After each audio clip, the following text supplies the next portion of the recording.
Hi, it's James Harrison. This new lesson day. Today we're going to talk about a tune that's a shuffle, and it goes back. It's one of my favorite rock type shuffles. It's not that difficult to play except for the verse.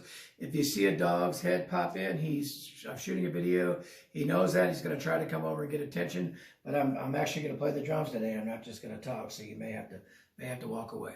All right, that's Murphy. So the tune is Detroit Rock City by the band Kiss and the drummer Peter Criss. It's probably my favorite Kiss tune of all time off the album Destroyer.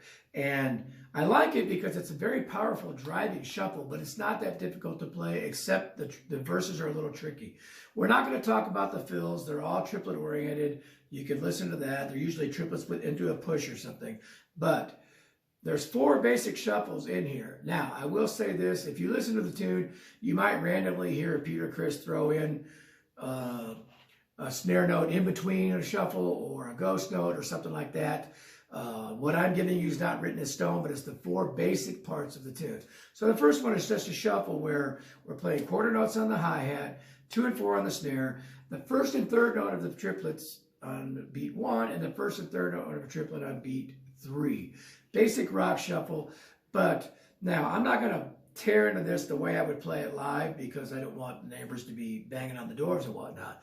But you do want to, this is more of a power type beat, and the hi-hat is going to be loose and slushy. So it'll be like this, very slow. Murphy, I need you to move your head there. Thanks. Here we go.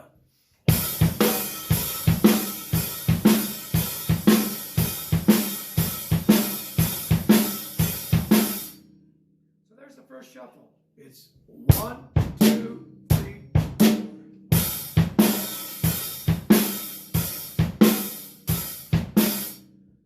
Now, this tune, or one of the things that kind of makes it difficult, this is about 180 BPM, which is beats per minute, if you didn't know what that is, on a metronome. So it's really going to be more like.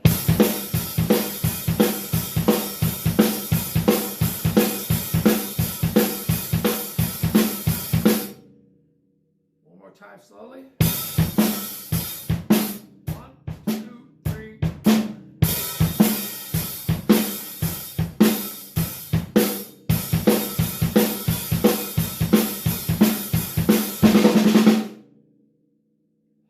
Okay, the next shuffle we're going to do, and these are not in order, but that's near the beginning of the tune.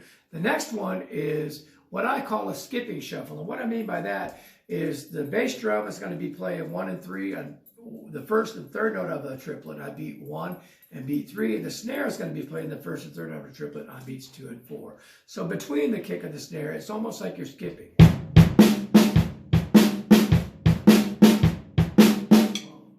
Quarters on the hi-hat.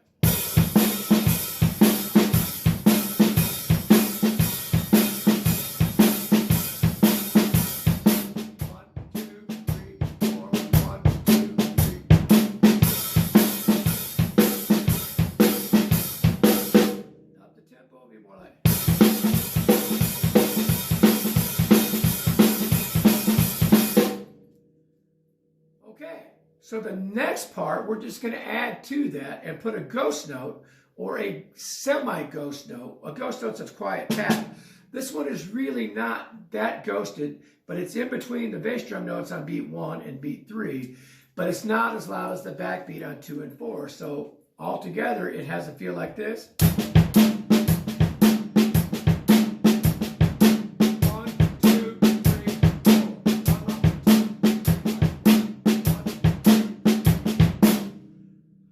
So far in those 3 shuffles, the bass drums never changed. I want to loosen the hi-hat up, make a little more driving.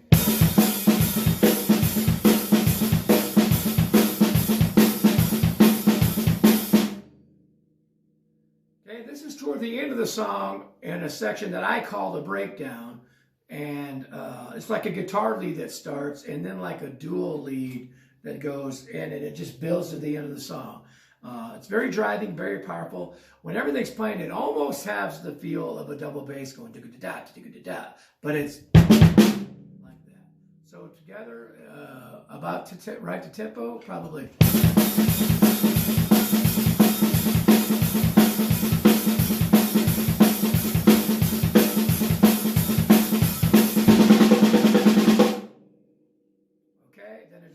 triplets for the fills. Now comes the most unique part and the tricky part, if you ask me. Now, I never really played this slow, so I don't know if this is going to mess me up or not, but we're about to find out, because either way, it's staying in the video. This is a 2-measure pattern on the verse. First thing he does is he tightens the hi-hat. It's not tight, but it's no longer loose. It's kind of a tighter hi-hat. And we start to put some ghost notes in. Now, these are truly our ghost notes.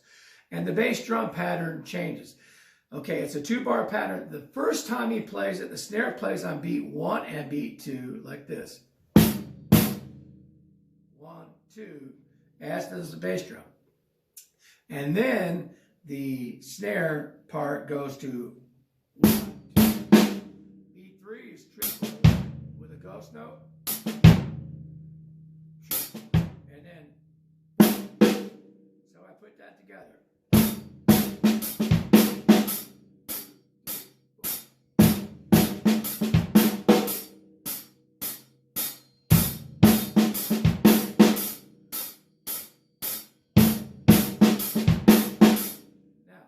Snare note only happens the first time when he's coming out of the other section. After that, it's just the bass drum on one like this.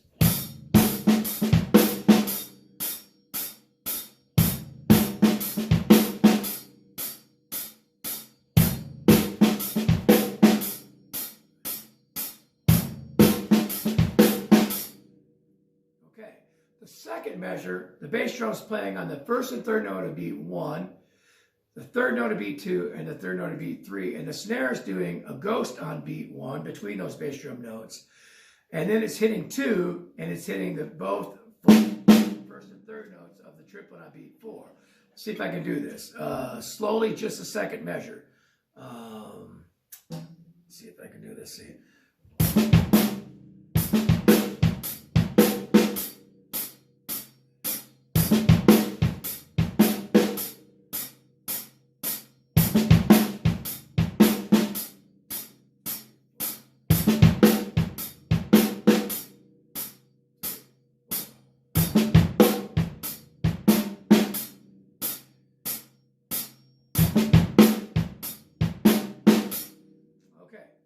So you put that together and see if I can do it. I've actually never done this really slow. Let's hope this works. 2, ready, go.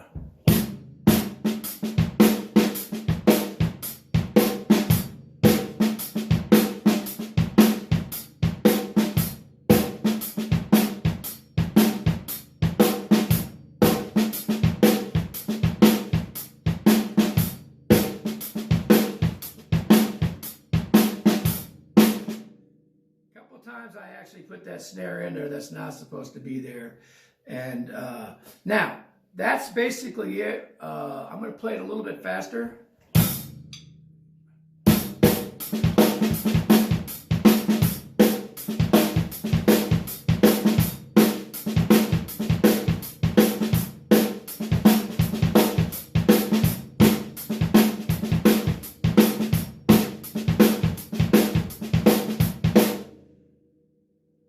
Habit, I started adding some extra stuff in there because it's just kind of a fun tune to play, and over time sometimes I've thrown extra stuff in. Here it is again.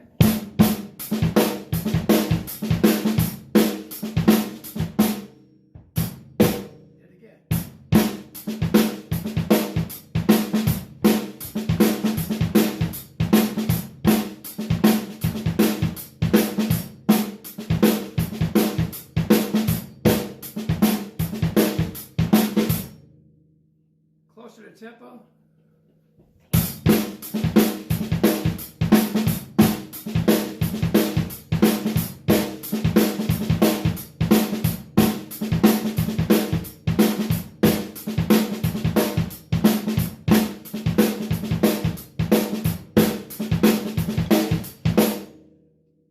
Now, to top it off, what happens, and it's not really like super open, super sloshy, but on the first beat he goes, so he's kind of doing,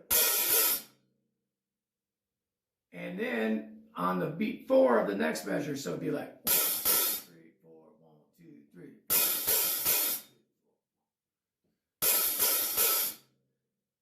kind of fits in with the bass part that Gene Simmons is playing.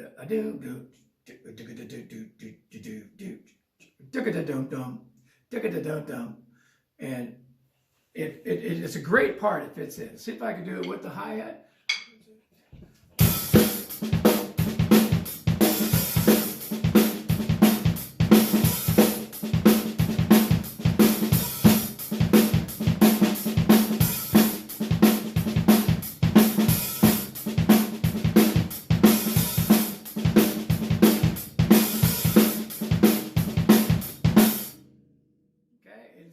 It's easier to me to play it fast because I'm so used to doing that. Now, obviously, I haven't played this tune maybe 40 years, you know, but it's such a good tune. So those are your 4 sections to look at. Again, it's called Detroit Rock City. I actually lived in Detroit when I was a kid. So it's just a great tune. It's a great rock shuffle. It's a fun tune to play. It's fast, 180 BPM, but it's still a tune to me that I just love playing. I feel like it creates a lot of energy. And again, sometimes my hands start to go before my mind, and I might add in extra things, and I apologize for that. But if you listen to the version that he plays, what you're going to hear is there's extra things thrown in now and then. It's not like it's exactly the same thing all the way through. It's not.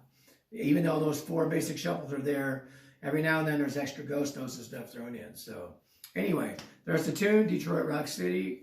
Great band, great tune. And Peter Criss, great drummer. And, you know, to me, kind of the first one that really came along that I saw a little bit of the deeper toms and the single-headed type things. Not that it didn't exist, but to me had that powerful, dry rock sound. And recording-wise, the drums were always really good. So there you go. Give it a try. Tell me if you like it. Thanks.